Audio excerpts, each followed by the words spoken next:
find out who knew what. That's why it took so long to get Bin Laden and stuff. There was no human intelligence. So there's an argument. Bin Laden? What? I got questions about that. Oh. You want to talk Neptune's Spear? We don't have to. Let's go down the rabbit hole. I'm all in on it. They just changed the story 5 times, and he was on kidney dialysis. So, anyways, there is an argument that there is a use for the military to have some kind of context, but you don't need to have a full U.S. military in military bases with the amount of air power that the U.S. has, with the capabilities of the Navy and stuff that we have. We can reach most places. I understand, inside Asia is really Asia's a big continent. I get that there are limitations, but still, we don't need to have military bases all over the world. Can I just ask a question real quick? What? How many foreign military bases are there in the United States? None. I mean, unless you count the Chinese FBI or the Chinese police station. Yeah, those. Don't forget those and the farmland they're buying in North Dakota or wherever else. Right. But outside of that. It's insane. I'm looking we got troops in Italy. Oh, Italy's. We got some nice shops in Italy. I've been to them. 12,400 in Italy. Sweet deal. It's wild to think that the U.S. has military bases in other people's countries. It's just crazy to think. We are effectively we're the world police. I'm not a fan of it.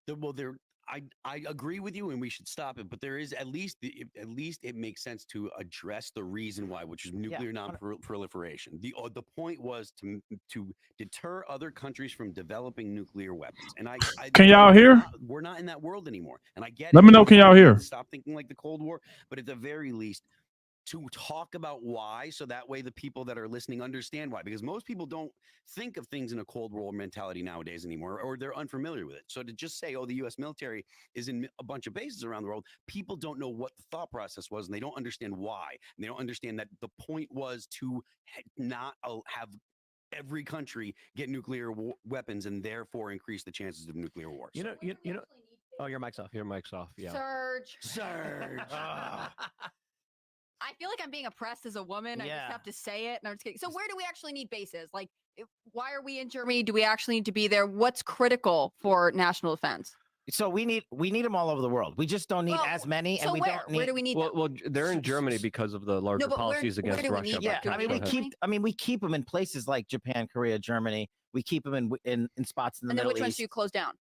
It's just a selection process. I'm not going to go out there and say you close down Germany. We need some bases there. But which ones do we close? Is that better? Can y'all hear now? That's where Let me know. Island. You can't close the entire operation. So you want to cut you want to cut it, but also you can't close them? How do you? Yeah, cut it. Yeah, you just reduce them? Yeah. I feel like that you should just close some of them. Do you really need all of them? Oh, you're saying every base? No, there's tons you can close, but you can't close any one country. Is what I'm saying. Right? But you can't be like Japan. We're gone. Like that. But we could. That's my opinion. I don't think you could do that. What's up, Swagger Boy? Swagger Boy, what's up? Down and save let me know. Make sure y'all can hear it because I haven't been live in a while. Anti-military. I'm like, okay, that's funny. Yeah. But what Congress needs to do is come in and stop the government growth of these agencies. Okay. They go to Congress every year, and I've worked on the Hill, and they say, "Oh, we're doing so well. We need 1,000 more billets, 1,000 more employees." And every year over the last 50 years, this is how this growth has happened. Yep. In DoD land, in Intel land, in whatever. And you needed to pare back. I didn't know we had an Air Force base here. Where is this? Ilha Terceria. It's our vacation spot, Yeah. But just the Azores. The Azores. Oh yeah. That's dude. You got to see like Diego Garcia and here's today's military showing military bases for Europe and Asia. So we have nothing in France. We got a lot in Germany. This makes sense. And then let's head over to the Pacific. Make sure y'all hit that like button as y'all coming in. Appreciate everybody that's here. We got 340 some people in here. Appreciate it. Is that Guam? That doesn't Coast Guard basically. That way you have a place to get a tan. That doesn't look nearly as dramatic as I remember it looking last time I looked at all the U.S. military bases. But when you look, appreciate everybody that's coming in. Like I said, I haven't streamed in a while, so hey, appreciate everybody. Like I said, make sure y'all hit that like button for me. look at what Halliburton did to the American soldiers in Iraq under the leadership of Dick Cheney. It is absolutely criminal what they did to our American U.S. soldiers. The military-industrial complex with their blank contracts are literally ripping off the American taxpayer, screwing over the U.S. military, and we are paying them top dollar for what, when we're finding out that a lot of the times they rip us off. So just giving them a blank check, I think this is one of the key issues that I think Donald Trump absolutely needs to address, since under his administration he was expanding the military. There needs to be larger accountability. There needs to be larger people coming in and being like, hey, stop ripping off the American taxpayer. We had enough. Stop wasting our money. Well, the good news is the Space Force is only in the U.S. Dude, the Space Force is awesome. Yeah. Were you sad it didn't Somehow, get what moved are to they working on? Alabama? What's that? Space Force was the one that they were putting in Colorado. Then there was a push to put it in Alabama. It's in space. We actually put it in Alabama under President Trump President because Trump. it's a strategic move. But this is something the Biden administration moved it out, reversed. or They what? moved it back to Colorado. So basically, it's another defense industrial complex land grab, right? We wanted it in a strategic location for reasons that Space Force needed to be in a geographic location that's not Colorado. Mhm. And Alabama came up and it was good. It was viable and it was a good option. It was a good pick. And Look, just to let everybody know, Donald Trump will be coming on soon. I think like right now it's just Kash Patel and they just talking, but Donald Trump will be coming on soon. So just to let everybody know. What we were up against politically when Space Force was announced, there was an image someone posted wearing their uniform, and it was green. And then all of these liberals online started making fun of the Space Force, saying, why are they wearing jungle camo if they're Space Force? And then someone actually made a spacesuit that looked like outer space with stars. And it's like a Love holy you too, crap Antoinette. moment, because you're like, these people were legitimately serious in making fun of Trump and the Trump administration. Make sure y'all hit that like because button. Space Force personnel were wearing ground-based camouflage. And the question was, okay, first, do you think that if Space Force personnel end up fighting in outer space, they will be adrift outside of a spaceship?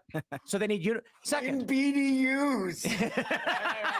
yeah. So someone actually made a uniform that looked like outer space. Like, second, okay, first, if they are in outer space, they will be in spaceships. And in the event they're ejected from that spaceship for some reason, we want to be able to find them. So they wouldn't be wearing all black. And they legitimately were criticizing. My favorite response was, do you think someone said, do you think space conflict will be a bunch of people floating around in space shooting at each other? No, and they used it as a attack point because Donald Trump launched Space Force, not anybody else. DJT did it. And in his administration, the reason we did it and the reason he did it, and I think it's the right move today, is because space is where we are getting our asses kicked by the Chinese and the Russians. And they are literally, if you want to attack America, you do it through space and you do it underwater. And the fact that we don't have enough resources focused on that threat and that DJT made the decision to do it was one that probably everyone wanted to do. But like everything else, since he did it, it was a bad idea. Let's make fun of the uniforms. Something ridiculous like that. And now they're doubling down on, and Space Force look is at one of the only branches that actually meets its recruiting levels, right? All the other branches are struggling. It's basically, everyone's down. Special Forces are okay. The Marines are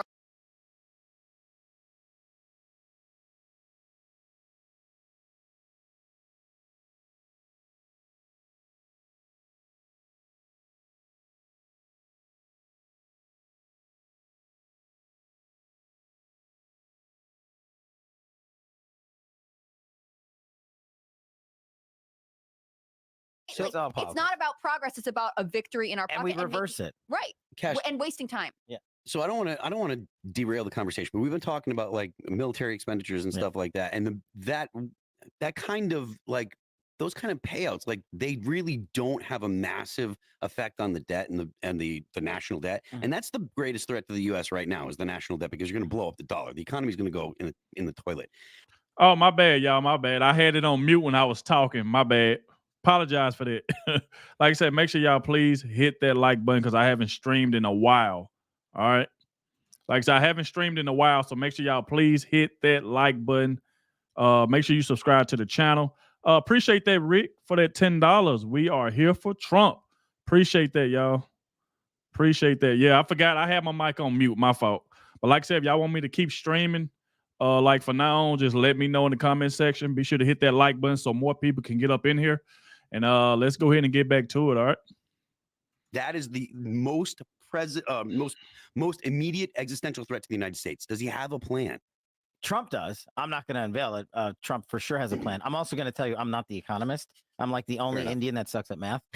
So I went the other route and did national security intel stuff.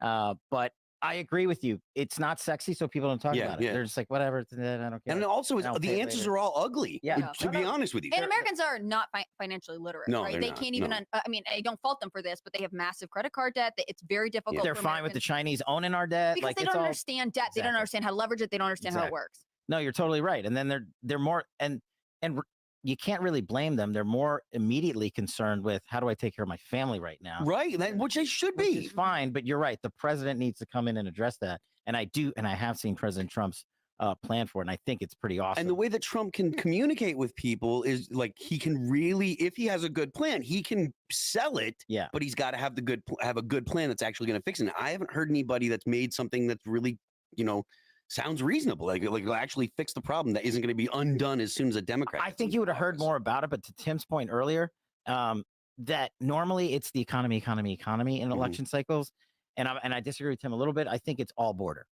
and then people are starting to think about the economy for the first time ever. People are like, I got to think about this national security amazing thing. how immigration has worked. No, you're right though. To clarify, there's two metrics and there's two ways to look at it. Gallup basically did a breakdown, and they said among all economic issues, when you ask, is the economy the issue? It's number one. And then for singular issues, the border is number one. Depending on how you look at it, the economy actually means a bunch of different things. Yeah. Because Gallup actually broke it down. We're talking about homelessness. We're talking about wages. We're talking about rent. We're talking about, can I afford a home? Those are all different things within the economy. Immigration, I'd argue, actually is a component of the economy as well, because we're wondering about this homelessness. 100%. So if you were to remove the idea of general economy and ask someone, are you concerned about wages? Nowhere near immigration. Immigration is the top singular issue. It is, because it's affecting every single community in America, right? They pulled the Band-Aid off 3 years ago, and they said, the Biden administration said, there's no invasion, there's no national security crisis down there. And the mainstream media lied for 2 years. And now that it has literally flooded the country, and Americans are unfortunately seeing its tragic impact. For instance, CCP fentanyl killed 100,000 people last year. 100,000. That in and of itself is a national crisis. The FBI director and the DHS secretary came out to Congress 3 months ago and said, we caught at least 24 known foreign terrorists, and we let them go, and we don't know where they are today, which means they don't know the real number. And we have people coming in across the border and doing, unfortunately, tragic criminality like killing Lincoln Riley. And in my hometown of Vegas, 2 guys got murdered, just literally walking down the street by an illegal alien. Elderly women are getting raped. This happened in West Virginia. Yeah. It's huge news because crime in West Virginia is slightly above half of the national average, meaning it's like 56% of the national average. You expect to be safe. People here are armed, and an illegal immigrant in Charlestown.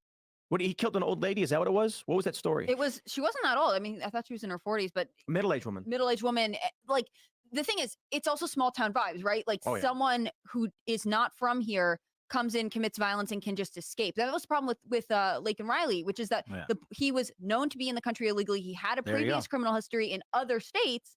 And they were sort of like, we don't know what to do. Oh, well, because the mainstream media and the Biden administration and the Democrats for years had said there's no criminal problem. It's fine to be an illegal alien. And it's part of their the process to salute Barbara Garatino. Salute to you. Allowing, 10+ million people so far. Half of them are getting voter IDs. People are getting hotel rooms. No, right. You don't even know the number, right? And that's the sad part. And that's what it took, though, for America and the world to pay attention to Donald Trump's effective policies on the border and to say he was right the entire time. I'd love to ask him about the Help America vote verification system. You saw that story? I think it'll be too in the weeds for him as an individual. Yeah, I'll probably try to just mention it to him.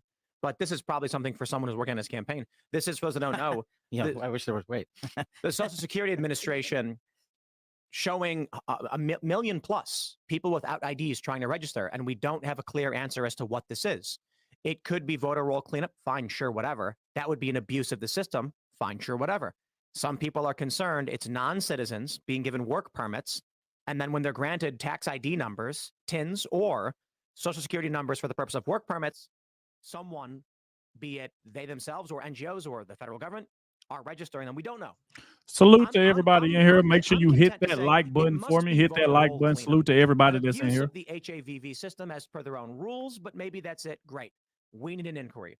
This should be looked into because in the event it's not, we need to deal with it now before November. No, you're right. In my home state, Nevada, it's not sexy. It's like the debt. Like people are like, oh, who wants to register voters? Who wants to go clean the voter scrolls? And I'm like, no, I agree with you. We actually filed lawsuits in Nevada last week to do just that, and the Democrats are challenging it. Of course, to track Unreal. the HAVV. To clean the voter rolls, as you're saying, like make sure dead people aren't on it, make sure people that are on it are of age and are legal and can vote and all that. I agree with that for sure, but I'm very concerned about what we're seeing with the Help America Vote verification system. Notably, February 17th of this year in Missouri, let's pull up Missouri, 78,421 attempted registrations for people with no IDs. 23,000 were dead. Mhm. So 23,000 are dead, and the response was that it's voter roll cleanup. That's fantastic. Didn't one of the states come out and say no? That's not what Texas. we're doing. Yeah. Texas said this is clearly a misunderstanding of some sort. These numbers are wrong. So let me jump to Texas week. I think we can do like May 4th.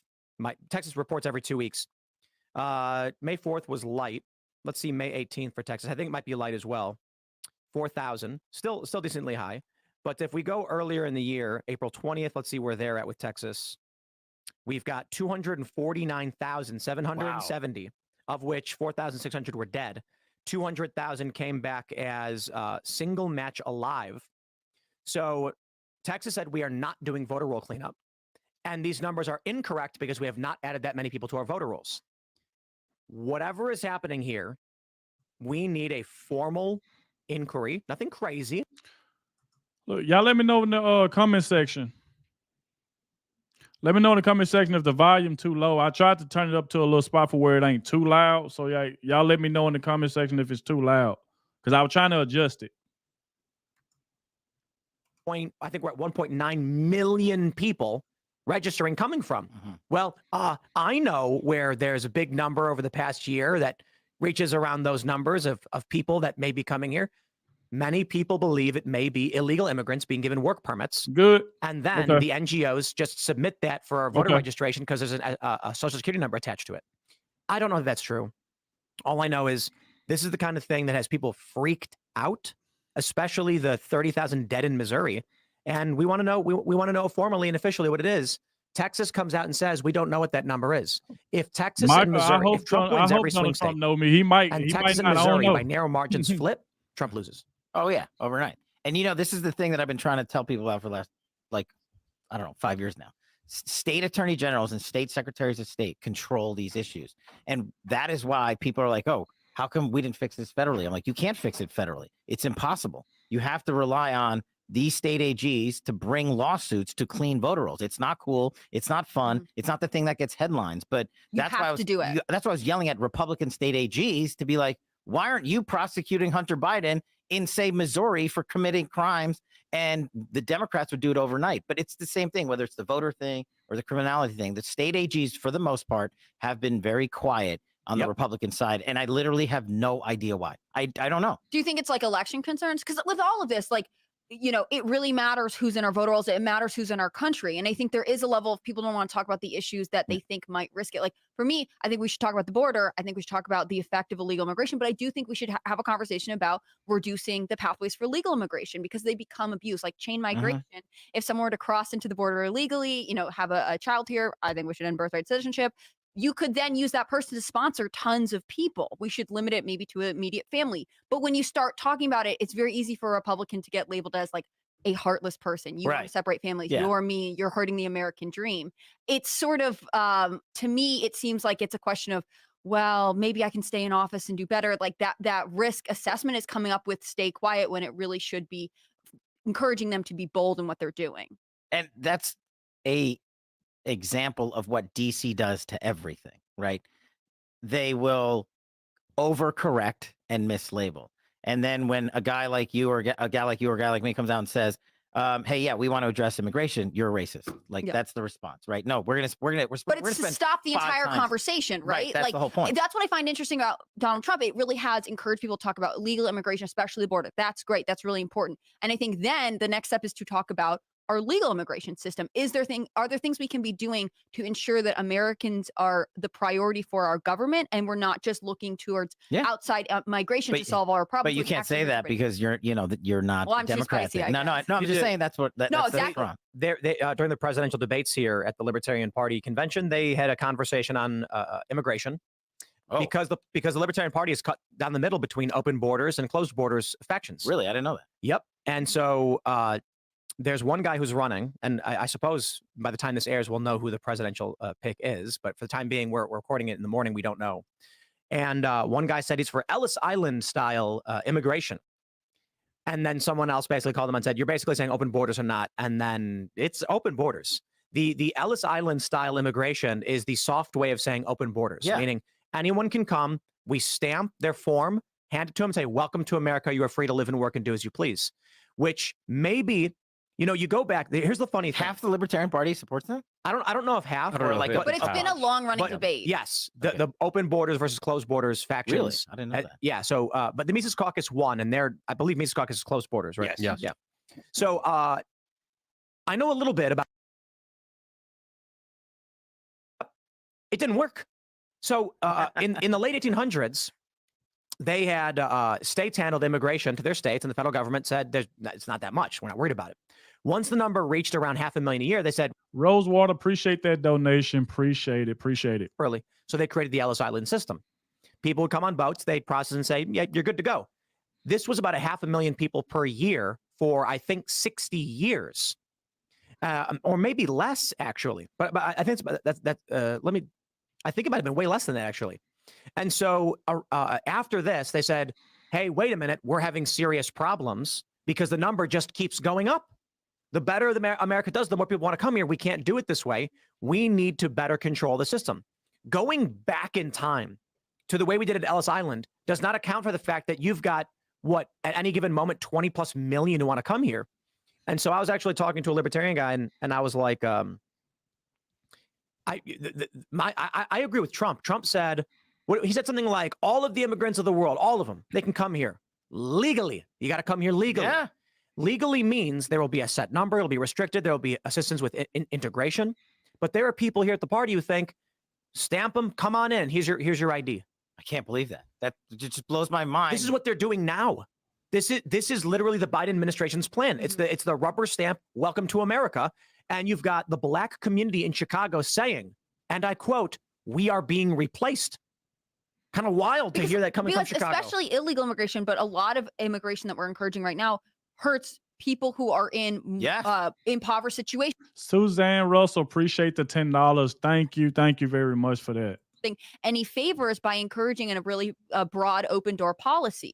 And I think it's ultimately this weird Band-Aid solution, right? We hear this all the time, oh, well, the birth rates are low, but it's okay because we can have immigration from other places. Not only is that bad for American culture, which I think is something like you have to live here, be a part of, actively contribute to, but it's also saying to the American people, like, we don't actually think you're that important. We'd actually rather replace you. Like, what is that kind of leadership, and why would you vote for that? It's the new rig job, right? Traditionally, for the last 3 decades, the Democrats have gone out and bought the minority vote. And you're talking to a son of lawful immigrants whose family literally fled a dictatorship, moved here with nothing, and then did it the right way, and then watched their son rise up to work for Donald Trump, which is pretty cool.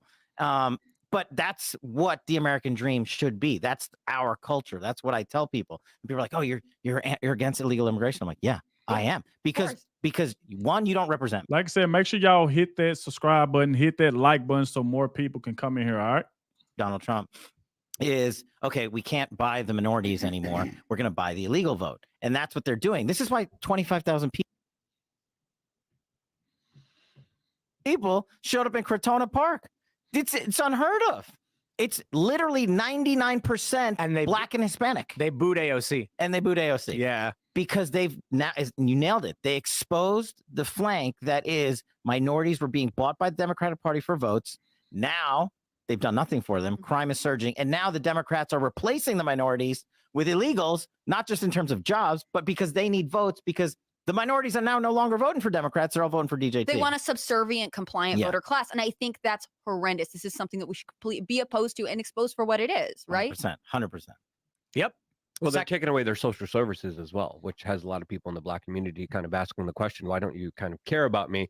But it seems like every 4 years they're like, hey, we'll pander to you here just for your vote. And they keep giving it to them. Here's the best part about this. Every 4 years, the reparations question comes up. The Democrats say, why are we getting reparations? And whenever they win power, literally it goes nowhere. It's pandering and manipulation. But now, not only are they not promising reparations, they're going to the inverse. And you got a viral video where a Black man walks up to his community center, which is full of illegal immigrants, and he's screaming at the police, why have you taken our community center away from us? Democrats now are basically saying, we're done pandering to you. Now we're throwing it right in your face. We don't care about you anymore. Yeah. That's crazy.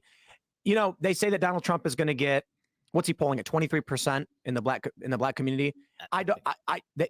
If that's true, we heard this in 2020. Right. If it's true, the estimates are that the Democrats cannot win if if their support ever drops below 80%. If Trump really is polling at 23 and he really does get it, it's impossible for him to lose. I think. Right. If those stats if hold, those numbers are true. And I would add one thing. And they never do. In the right states, right? In the states that vote, like California, it's irrelevant. I'm not saying the minority vote is irrelevant. I'm saying California is irrelevant for electoral purposes. And I remind people, though, that the single state that had the largest number of votes for Donald J. Trump in the last election was the state of California. And we are still never going to win California in our lifetime unless something changes. But places like putting New York into play, and this is kind of the sheer backfiring of the Democratic mission to take out Trump via prosecution.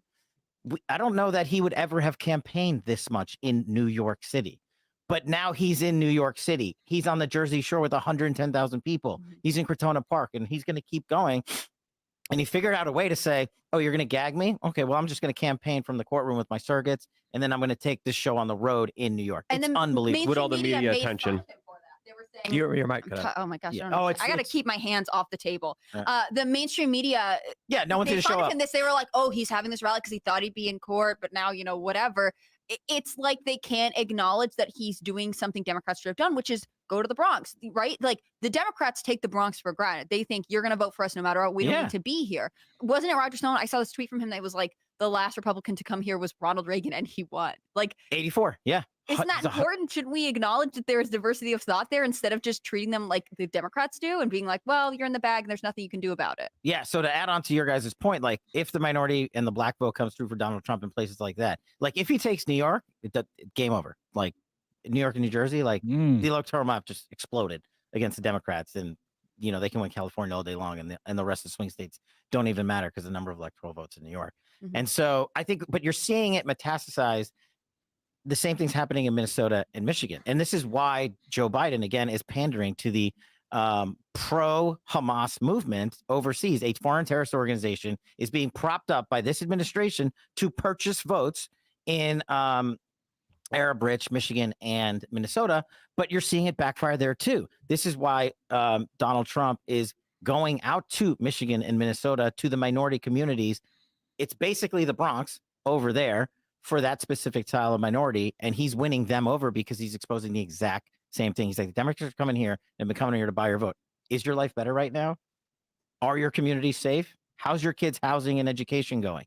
And do you feel like you can have a future in this country? And the minorities are saying, wait a second, we were actually maybe better off where we came from for the first time in like forever. Yeah, it's crazy. I think this is the big cultural shift that I think especially progressive media didn't want to ever come to, right? They never wanted to acknowledge that they were just paying lip service to things that they said. Whereas like you have a strong cultural understanding of like what it means to be American, especially like, your parents came here a lot. My parents are immigrants. I know Luke can talk about this too. Like when you are like, I believe in the system, I'm going to uproot my life, I'm going to leave something behind because I believe there's something better, and you work for it, it's very, very different than being told, like, don't worry, we'll just give it to you and your life will get better. And I think that mentality is, it shows such a difference between the right and left in this country. And I think it's ultimately obvious to everyone that one is not sustainable and it's not moving you Here's forward. a wild thought experiment, right?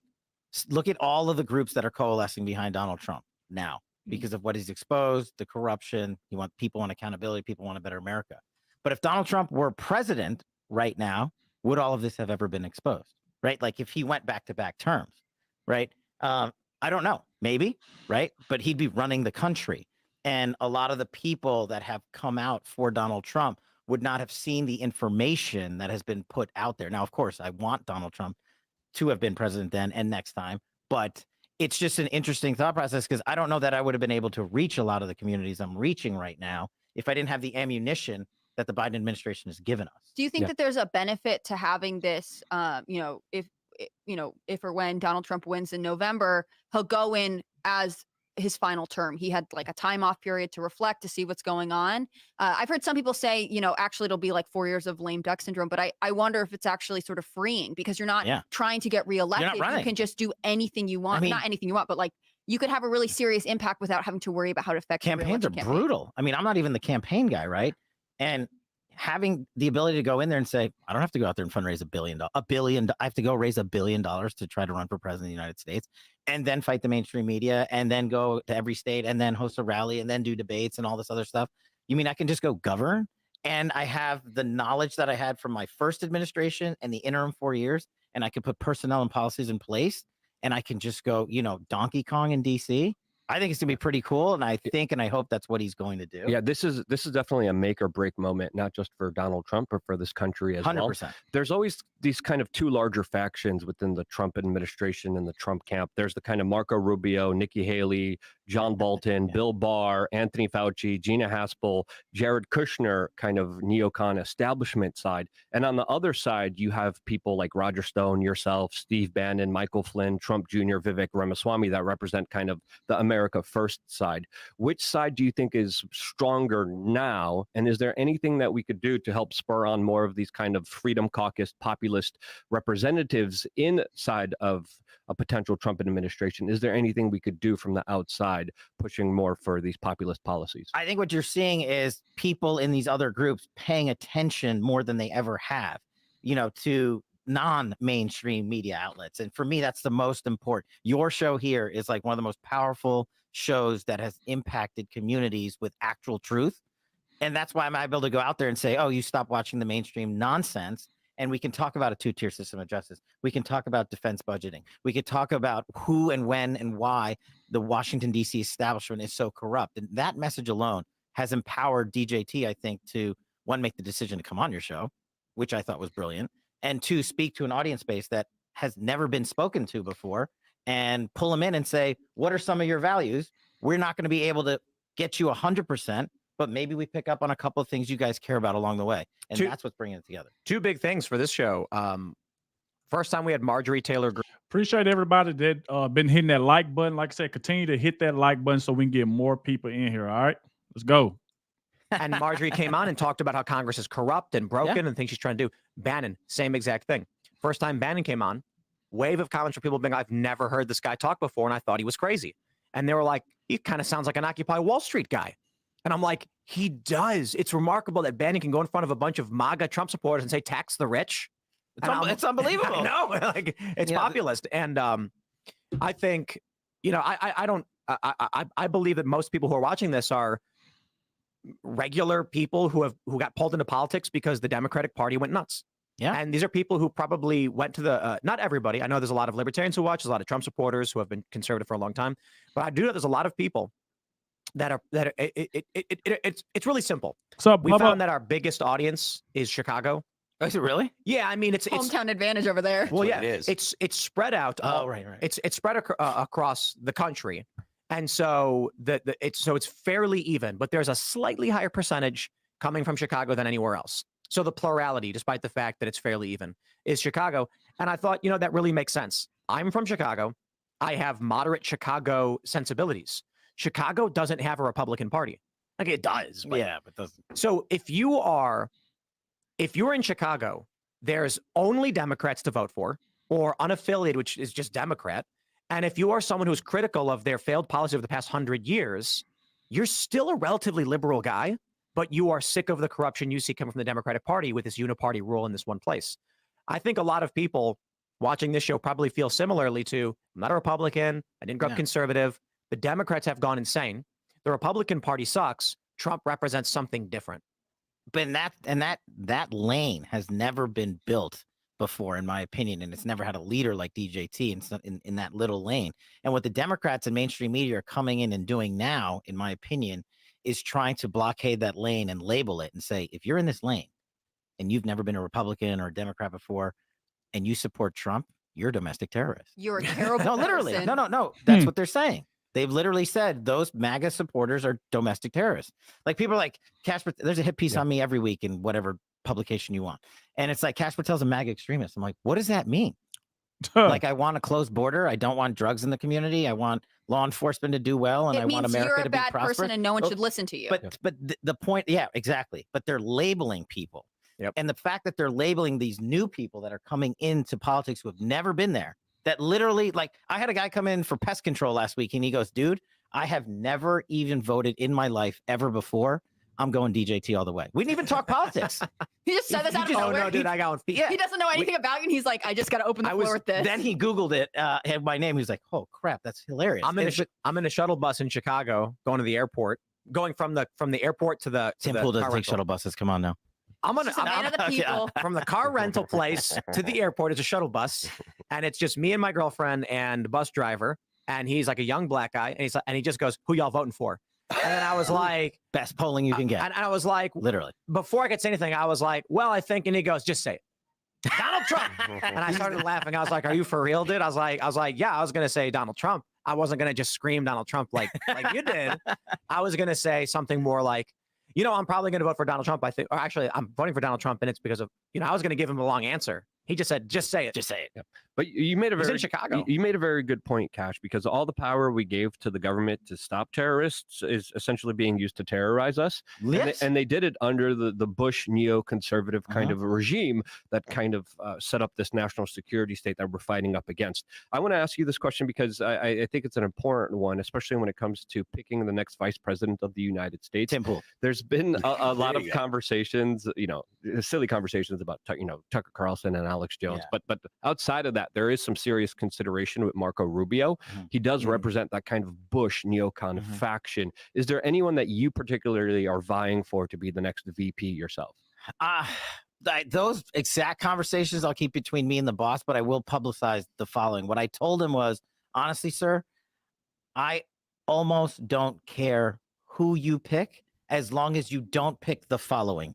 Okay. And what I don't want is a repeat Mike Pence. What I don't want is someone who is running your administration for intel and DOD and counterterrorism and all this stuff to get an order from you to go back into your White House to fight 7,000 people and slow down your order. Don't pick someone who's going to be auditioning to be POTUS in 4 years. Yeah. And there are folks like that out there. Yep. There are the Ben Carson types out there that I think you can go to that are maybe a little quieter and not as sexy of a pick. And so to me, what I told the boss was, I'm sure everyone's going to be yelling at him for the next 2 months while he decides. I think he's already picked who he's going to pick. That's just my opinion. I've heard rumors. We talked about him. But to me, it's more important that he doesn't pick someone who's going to, like, people like before Nikki Haley, was going sideways. They were like, oh, you got to pick her as VP. And I was like, Oh, no. no, don't pick her. No. And you can't. And there's also the issue with Marco. It's nothing personal. Nikki Haley, hell no. No. Marco Rubio, it's most people don't even know about. You can't have a VP and president from the same state. Like, it's a legitimate constitutional thing. So he'd have to do a whole host of things and move and stuff like that for that to be a real consideration. He's also the intel kind of deep state guy. And I think it's very important for Donald Trump to understand that if he puts another kind of establishment rhino as his VP, that the system is going to be more incentivized than ever and probably carry out procedures to try to take him out immediately as soon as he takes office. So I think it would be advantageous for him, from my political understanding, to get someone who's an outsider, to get someone who's anti-establishment, who scares the establishment more than Donald Trump, to safeguard his position in power. No, Is it the 15th? I might be wrong on the number, Yeah. but there's an amendment that specifically states your vice president cannot be from the same state. Yeah. Maybe it's like 17 or whatever. I'm not the constitutional genius. So no math, no constitution. Yeah. Well, since from going back to my public defender prosecutor days, some constitution, actually that's been like my driving force. I think that's what 12th. There you go. What's caused so much of this popularity in a lot of these other sectors that we've been talking about in the communities is no one has paid attention to constitutional due process, but they're like, whatever, I don't care. And the people that have been destroyed by the unconstitutional due process have been minorities. And Donald Trump's coming in and exposing and saying, I'm going to help you. And I did help you with his Crime Restoration Acts and helping minorities in the past administration. I think it's just a huge confluence of events. But that's why they have to label him like this extremist who hates everybody and yeah. hates foreign or whatever it is, because like if Democrat Party, which has marketed itself as like we're the party of minority voters, reveals that they have not actually done them any favors, that they are really threatening their reputation going forward, and they already seem to be fairly dysfunctional. I mean, the idea that like Donald Trump actually has inroads is something they can't face because it's something they pretend. I would like either be Vivek for VP, Elise Stefanik, Tucker Carlson, Byron Donalds, and one of those. I don't want Marco Rubio. That's just me. No, that's our deal. He was pointing the finger at Bush and Saudi Arabia for their involvement in 9/11, which was huge. And I was like, holy cow, I can't believe Donald Trump is actually talking about this on the national stage, breaking the orthodoxy, talking about these larger truths that got everyone so energized about him. And you know, we need that talk more than ever now. When he said to Jeb Bush, your brother lied. Yes, about 9/11. Not only that, he made other kind of statements about this. Dude, like he talked about investigating 9/11. He talked about auditing the Federal Reserve. Those are the populist kind of sentiments that resonated with so many Americans. Hey, well, the Federal Reserve is a whole nother deal. Anyway, the other thing that I put in the book that I recommended the boss to do hits on this. We need a 24/7 declassification office. Yes. Okay. Rolling papers out 24/7. And not just like ticker JFK and not just 9/11. You're talking to the guy that's read the whole 9/11 report and those 7 pages that people talk about. But I believe as like the guy who is an intel guy who believes wholeheartedly in the classified system of information, I believe that it has been over abused by these corrupt officials in government to hide the truth and enact more corrupt activities. So what I told the boss was like, I don't care what you call it, truth and reconciliation, whatever, come up with a better name. But every agency and department literally submits all of their Done one. I don't know who you is talking about. Stop interrupting. You can just leave the chat. All right. This is a reaction. Bro says stop interrupting. that it does serve a purpose. But like you're seeing in these documents in the Jack Smith case, they're just redacting stuff that they lied about, that they broke the law. I mean, it's used to protect themselves. And it's a public document in federal court, which is a document for the people of the United States. And we can have you run that office. You can come in and just be like, hey, I want all the Saudi documents. I'll gladly do that. I'd be so happy. So Luke will be the press secretary for the Libertarian Party. The declassifying the Viceroy of documenter. Declassification. Absolutely. I like that. There you go. I'm in. Where do I sign up? Yeah. But I think that's how you earn the respect. Like you said, Donald Trump started talking about these things. Then we started putting these documents out there. And remember when I ran Russiagate, right? They came after me and said, if you put out the Nunes memo and you put this out that you wrote, our enemies and our allies are going to get murdered. No one died. Do you think we had Don Jr. on? One of our callers said, pardon Assange, pardon Assange, Ulbricht, and Snowden. Mm-hmm. And Don Jr. said 100%. Hey, we're well past the point where there's a conversation. So I don't want to speak for him too much because I can't remember his exact quote, but he said basically, yes, at this point. Do you think Julian Assange should be pardoned? And do you think Trump would be willing to pardon him? I don't know what the boss wants to do. We haven't had that specific conversation. Me personally, and I'm probably going to piss off a lot of people, I don't think what Assange did was pardonable. Like, I think it was such an egregious act that screwed me in the field as an operative. What did he do? By disclosing the information, like some pieces of information that we use operationally, like we have to pull a shit ton of stuff down. But he's not charged for that. No, right. He's not charged for that, but he's charged for espionage. Yes. Yeah. So I think facilitating access or something. It's basically the charge that says. Thank you, Cynthia. So like, there's a difficult give and take for me there because same thing with Snowden, right? Just to clarify real quick, I think I could be wrong. They say that Julian Assange assisted Bradley Manning, and that makes it not journalism. Would it have been that Assange just published information? There's nothing, but their argument is that Assange assisted the facilitation of the exportation of the information. Yeah, I don't know if there's a difference because it's just getting the information out. Well, journalists are allowed to get information out, even if it pisses off the government. But the argument is when you actually go into government and facilitate the when you go in and pull it out, then it's the same type of crime.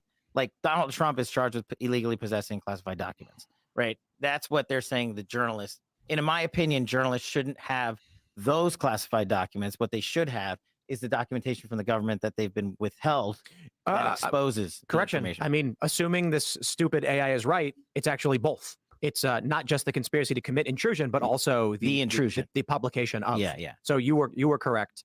I think the first one, publishing stuff. Pardon, you can't do that.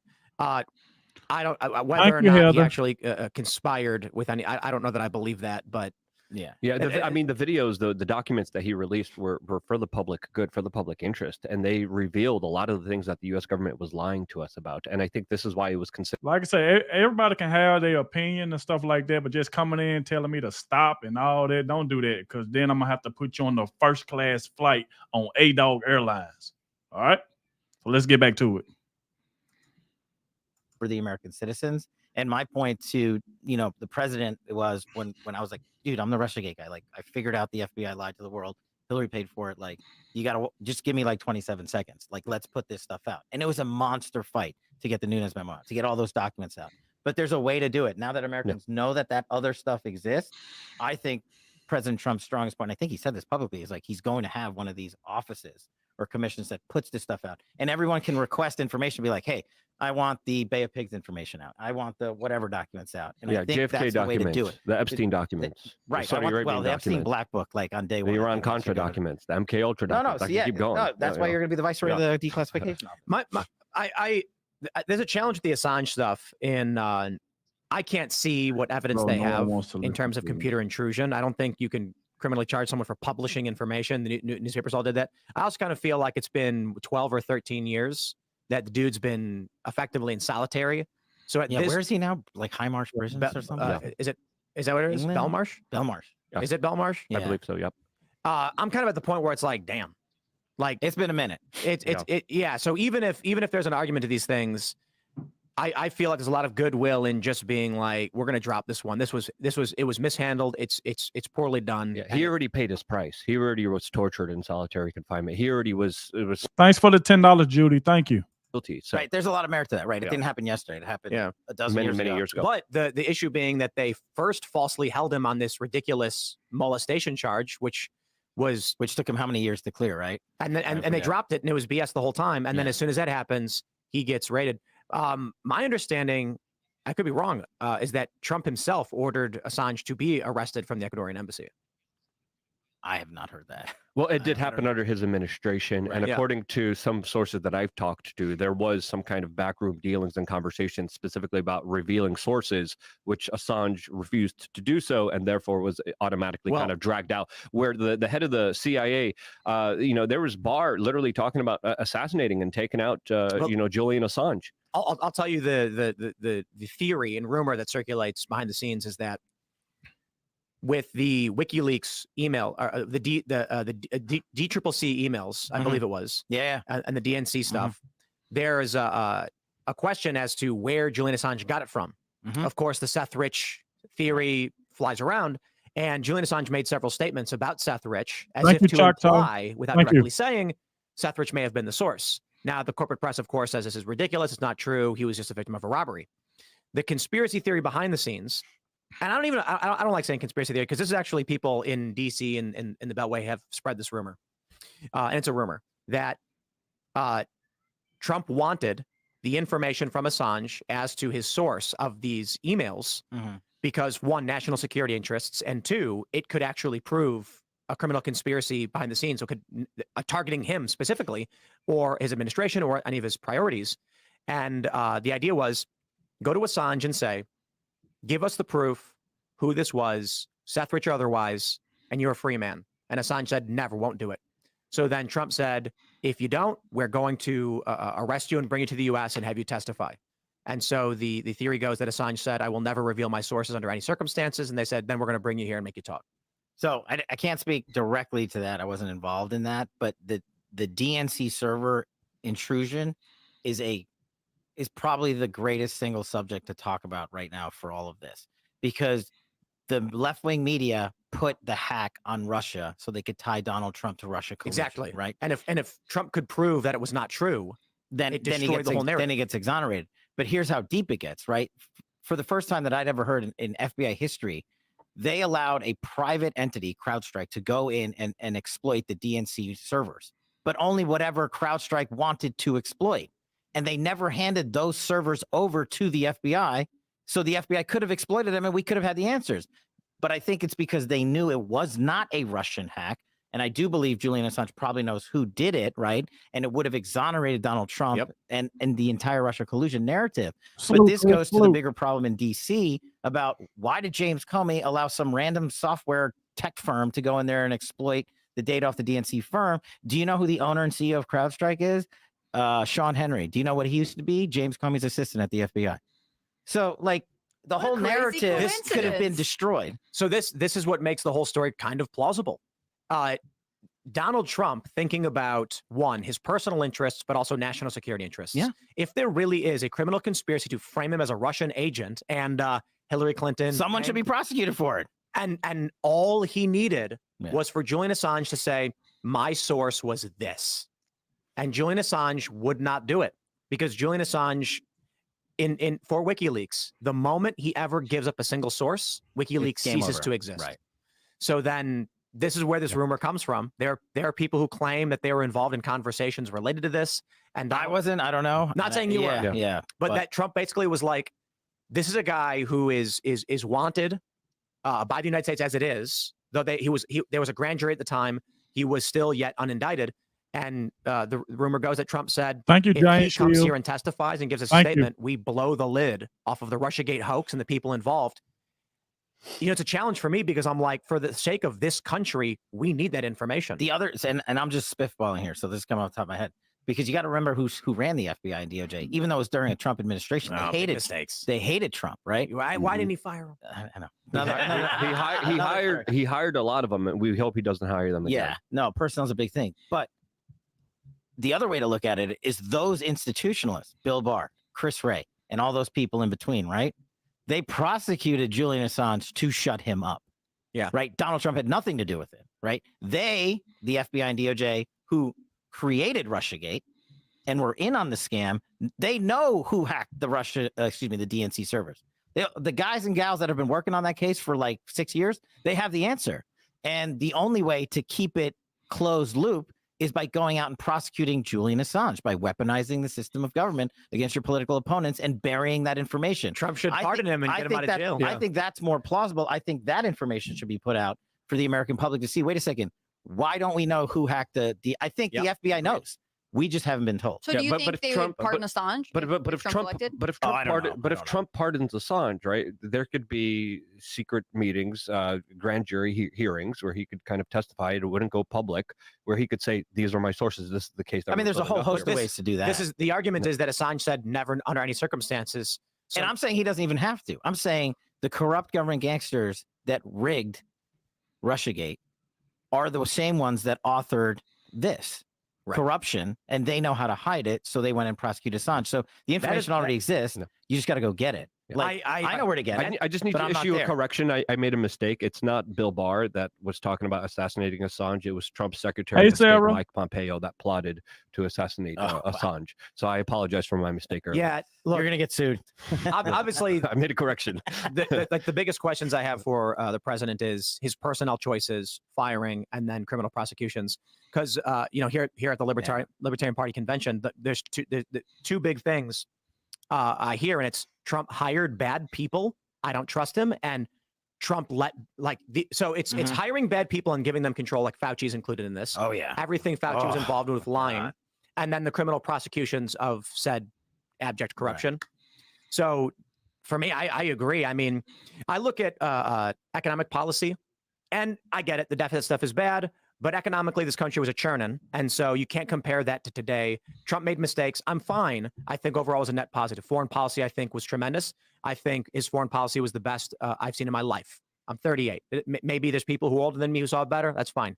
Crossing the DMZ into North Korea, into enemy territory, I nearly cried to see him make that move. No security detail. Crossing right into an enemy country. That's bravery. I respect it. The Abraham Accords, I think they're fantastic. Ending the wars, setting a timeline for withdrawal, trying to get us out of Syria. All of these things are massive net positives. And I look at all of that. But when I talk to libertarians, they say He's hiring bad people who stabbed him in the back. He doesn't know how to handle this. Bolton stabbed him in the back.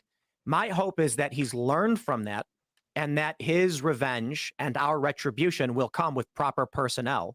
Because now he needs that good, like you said with Pence, he needs a better right-hand man. He needs a real right-hand man and good lieutenants who are going to make sure the job gets done. So 2 things. So selfish plug. In the back of this book, there's literally a glossary of government gangsters in alphabetical order that I put. The Biden administration spent 10 months blocking the release of this book. I had to sue him in federal court to get it. So I name everybody, Democrat and Republican, and how they screwed I got you, Mike. in the Trump administration and before that. So identifying them is step 1. And then people always ask, okay, do we have the bench to come in with the president?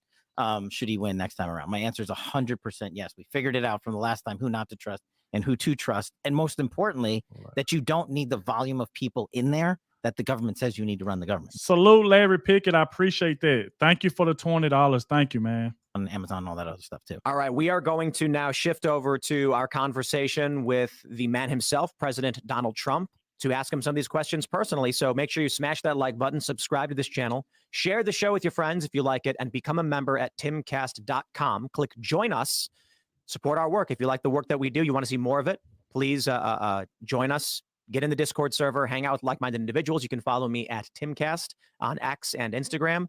Kash, do you want to shout out anything else before we shift over to Trump's conversation? Oh, this is awesome. I can't wait to see you and the time boss, to go to Donald Trump. jab and jive a little. It's going to be fun. Thanks for having me here in Washington. And the movie release in June, War Room Studios releasing Government Gangsters, the film. We're going to do a whole bunch of previews. And I'd love to come back on the show and talk about it. But thanks as always for Absolutely, having me. anytime. Yeah, Kash, thank you so much for coming on. I really want a book. So thank you. Appreciate it very much. If you could Easy. sign it, that would be amazing. Already did. If you want to support me, you can on lukeunfiltered.com. We're doing nature hikes. We're touching grass. We're getting people outside, meeting each other, building the culture. lukeunfiltered.com. See me there. Thank you. Thanks for coming out, Cash. It was good to talk to you. I am Phil That Remains on Twix. I'm Phil That Remains Official on Instagram. The band is All That Remains. You can catch us this summer on the Destroy All Enemies tour with Megadeth and Mudvayne. Our new single is called Divine. It's available on Apple Music, Spotify, Pandora, Amazon Music, and Doozer.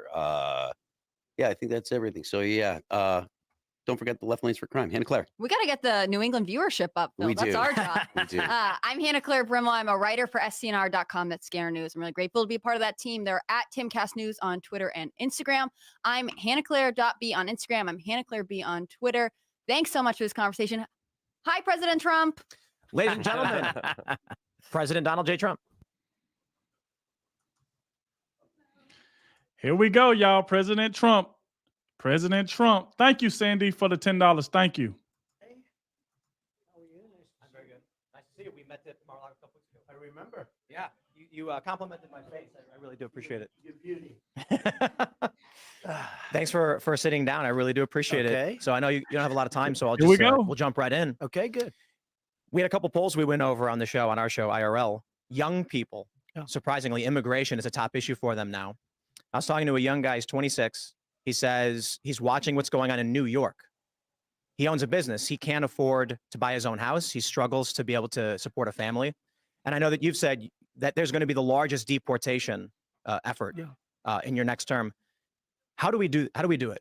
So millions and millions of people are coming into our country, and it's not necessarily exactly what we want or had in mind. They have open borders where people just flow in. And many of those people are coming from prisons. Many of those people, frankly, are murderers and they're drug dealers, and they're coming from mental institutions, and they're coming from places that are not going to work very well. It's not going to be very good for our country. So we're going to start with that, and we have to get them out. No country can sustain what we're going through. I believe the number is 15, 16 million, could even be 17 million people right now. Is That's more than that's bigger than almost all of our states. I think it's freaking out young people. How do we do it though? I mean, is it going to be new personnel? It will really be done with local police. You know, the respect has been taken away. The honor has been taken away from our police forces. They're not allowed to do anything.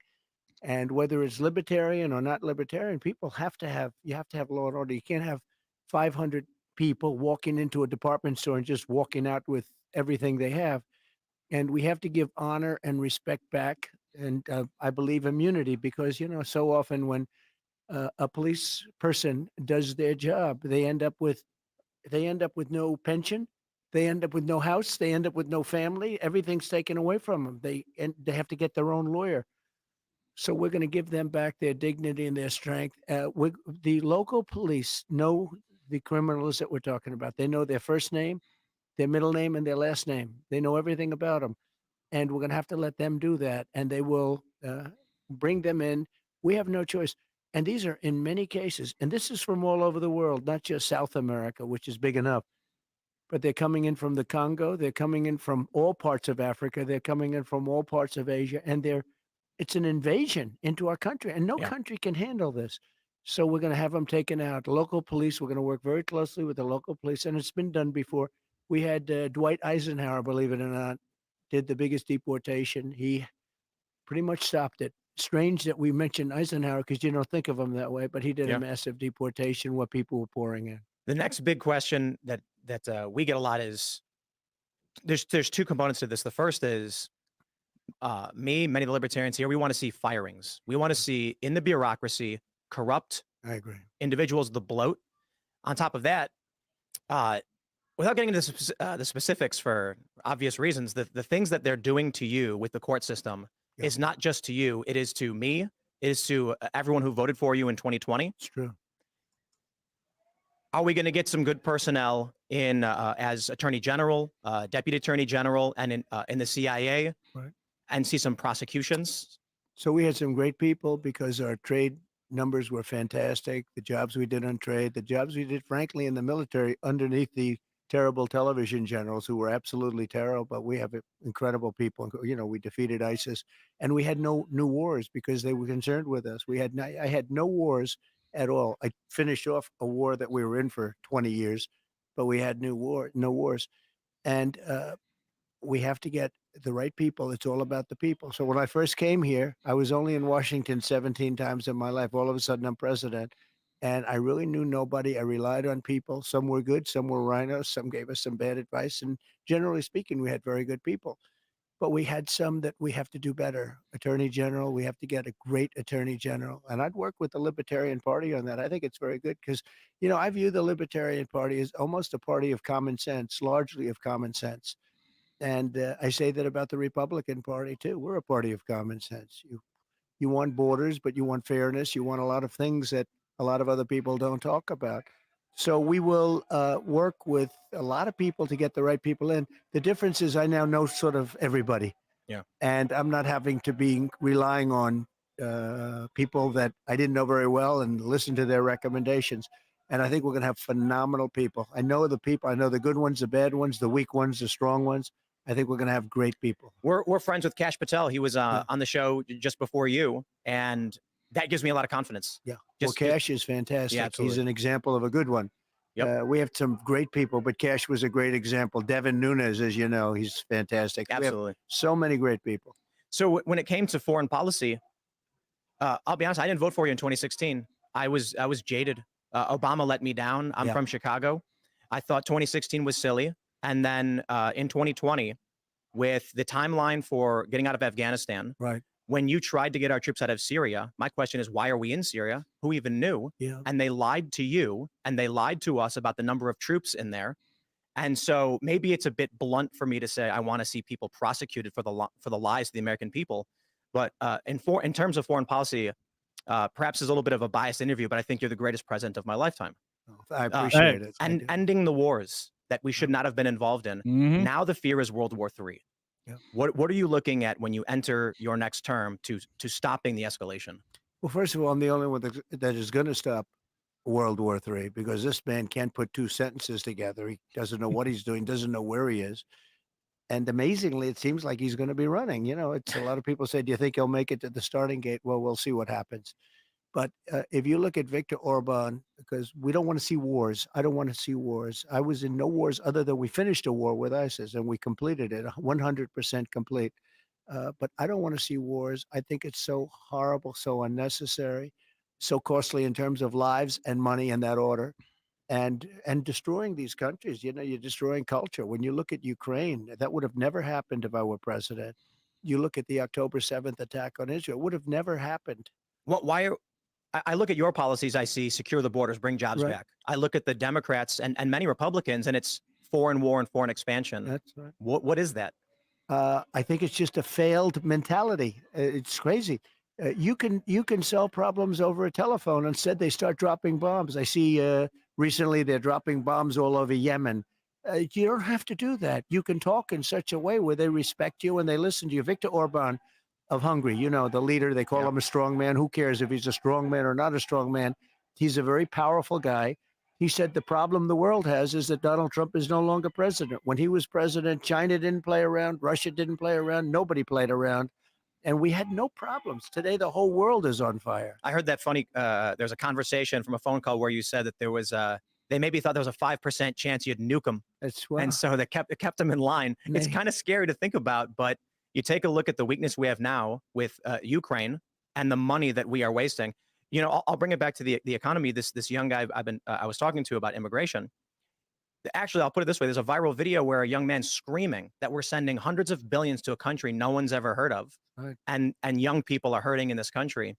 Do you see any direct economic policy that is on your list for 2025? Direct economic, but also direct in terms of warfare. We're spending hundreds of billions of dollars all around the world. But when you look at Ukraine, we're giving all of this money. Europe, which is much more affected by that war than us, is spending just a tiny fraction of what we're spending. And you say, does anybody at least get involved in this? But more importantly, I will end that war. I'll get it ended. Putin respects me. Zelensky respects me. I know all the players. And I want to get that war ended. It's a horrible war. It's a terrible, there's no good war, but that's a horrible war. And to think it would have never started. It would have never started. If the election turned out like it should have turned out, that war would have never started. I mean, and you know, the number of lives we're talking about is far greater than the numbers that you hear. When they blow up a town, or when they blow up these buildings, these massive buildings, surprisingly, I mean, these are big, that was my business. These are big, powerful buildings. And they come tumbling down to the ground and they say nobody was injured. A lot of people were killed. Yeah. And the numbers are a lot different than you think. What you will see that happening when those numbers really get announced. You're going to see it's much worse than people think. Here at the Libertarian Party National Convention, they had one of their, I believe one of their presidential nominees said he wants to see Fauci, the heads of Moderna, Pfizer, Biden, and you locked up for what happened during COVID. I don't agree with them, but there is a big sentiment. Elon Musk tweeted, prosecute Fauci. Fauci lied to Congress about the gain of function research that was going on. And now we have testimony. Well, I'm the one that stopped the funding. And this was funding from before me. I'm the one that stopped the funding. Fauci wasn't a big player in my administration like he was after I left. I mean, Biden made him the king of everything. And if you take a look at that, Fauci was not the big player with me that he was. And in fact, I did things that he didn't want to do. He wanted to keep it open to China. I said, you got to close it to China because it was all coming out of China. It was coming out of Wuhan, which I said right at the beginning. But the other thing is, and what people don't realize, I believe in federalism. I gave the power to governors. Some governors did a great job. In all cases, they were Republicans. And some, like in South Carolina, Henry McMaster, kept everything open. Others didn't. The Democrats did a bad job, very bad job. But basically, I gave that power over the states. I gave it to the governor. I gave it back to the states. And I think it's something which, when people realize that, it's something that they respect. Will there be accountability for the lying to Congress when you get to appoint your new AG, deputy AG? Yeah, and we'll take a look at statute of limitations because, you know, the statute of limitations are quite long. And we're going to be looking at that very seriously. Yeah. I got one big question for you. So part of my family comes from Korea. Good. And you did what I think is one of the most tremendous things. You crossed the demilitarized zone into North Korea with no security as a sign of goodwill and peace with the hostile nation. And I've had people tell me it never happened. So I think people need to know about it. I'm wondering if you can just tell me how did that happen? How did it come to be? And it hasn't happened since. Yeah. And when I met with, the handoff, you sort of meet with the previous president for a period of time. The meeting lasted for quite a while. With President Obama, you sit in the Oval Office and you talk, and the press is outside, and you talk for a little while. He said the single greatest threat we have is North Korea. And I said, have you called them? Have you tried to talk to them? You know, little things like that. And didn't matter what the answer was. He felt that that was the single biggest threat in the world was North Korea. And as you know, there was certain hostility when I first started, and all of a sudden it boiled down to something that was very beautiful the way it happened. And I got along with him very well. And I will say that if Hillary won that race, you would have had a nuclear war and millions of people would have been killed. And you weren't even close to that. It never happened. It was never going to happen. I got along great with him, and it just never was going to happen. Were you at all scared in any way when you crossed into an enemy country? Well, I wouldn't say that Secret Service was thrilled. And in those blue buildings, there were lots of people in those buildings that I looked at. You know, the two blue buildings Oh, on yeah. each side with the windows. And I looked in those windows, and there were a lot of things happening in those. Someday I'll tell you about it. But no, I felt very safe. I felt my relationship with him, as you know, was very hostile. Little Rocket Man and all that. But then all of a sudden it morphed. He respected me. I respected him. And we ended up, once we got to know each other, we ended up very good. A very smart guy, very strong guy. He's the absolute leader of that country. You know, for those that think he's not, they're wrong. And I got to know him very well. I even did a press conference. He never did a press conference before. I said, would you like to do a press conference? And we did a press conference, if you remember. And then he said, that's the end of the press conference. And boom, everybody was pretty radically thrown out. But it was a press conference, the only press conference he's ever done. I got along with him great. We had no nuclear war. You would have had a nuclear war guaranteed. And you won't if we have the right president, if we have somebody that knows what he's doing, you're not going to have World War III. If, on the other hand, we don't, you're going to end up in World War III, and it's going to be a war like no other because of the power of weaponry. Many have actually been saying we're already in it. The Hill published a piece saying we are in World War III and Biden is losing it. And so my hope is I don't see any logical path for a Biden presidency to fix the economy, to fix anything. He can't fix it. He can't fix himself. Yeah. He can't fix anything. He had a new one the other day, Pack-a-lack-a. I don't know if you saw that. He was muttering on TV, something like that. Now, crypto. You know, by the way, I just so you know, I know all the leaders. They're at the top of their game. They're sharp. They're tough. They're smart.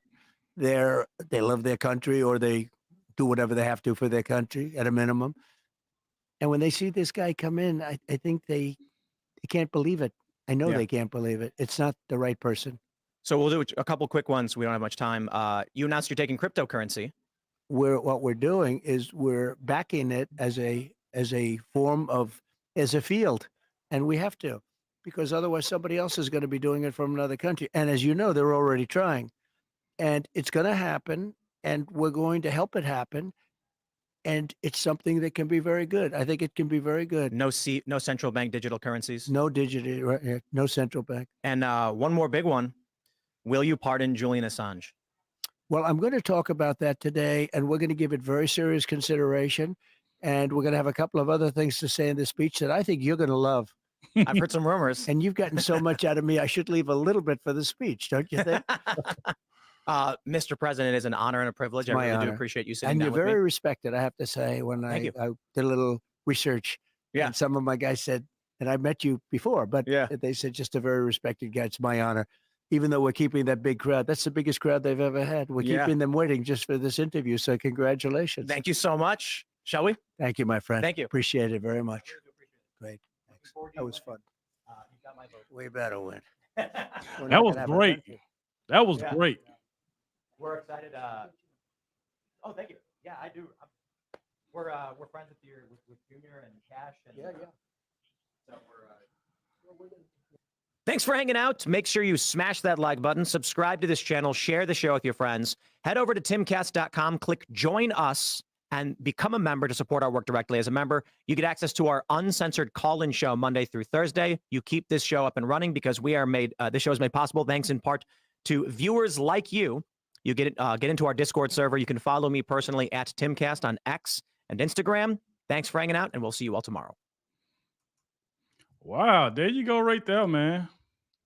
Let me exit out this. Wow. That right there was amazing. I mean, Tim was asking like some very, very good questions. I had to give him that. He was asking some very, very good questions. I mean, Donald Trump said here Joe Biden can't fix himself. Yo, I was dying laughing when he said, they said the man can't fix himself. He can't put two sentences together. He can't do nothing but just get up out of the White House. Get up out of the White House. But man, this right here was fun. I'm not gonna hold y'all too much longer, but we definitely finna get ready and start back streaming. So y'all get ready for that.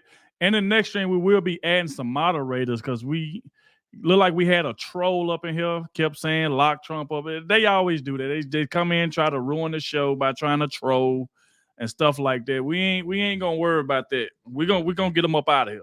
So we ain't gonna worry about that. Salute to everybody that came out. I appreciate everybody that came. Like I said, make sure you hit that like button, subscribe to the channel, and make sure if you haven't watched my latest video that I just uploaded, I think about 2 hours ago, make sure you go to the channel and leave a comment. Let me know that you came from the live stream. All right.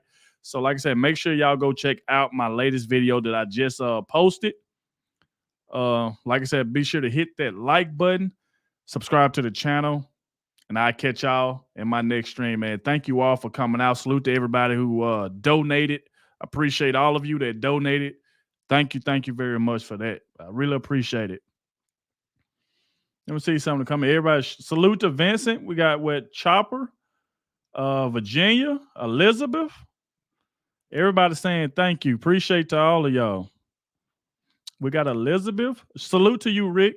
And make sure y'all become a member. If you ain't a member of the channel, make sure you become a member so you will be lit up green. So make sure you become a member of the channel. You said, Darrell, hope you look at the interview I posted here. You would like it. All right. Salute to Anton. I appreciate it. Let me see what else we got. Y'all remember when Donald Trump posted this? We're going to buy American. We're going to buy America. Folks, so trade rules. Buy America has been the law since 1933. Also caps and won't even go into effect until 2025. And by the way, that law was written and the benefit expires in 2025. New electric grids that are able to weather major storms and not prevent those forest fires. I hope so, Michael. So let's get you with Trump. I hope so. If I can ever get a Trump interview, I sure take it.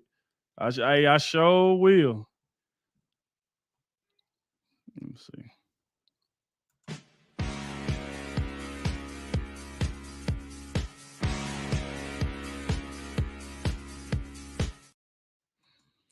All righty. Salute to everybody. We're about to go ahead and get up out of here. Salute. Thank you all for coming out.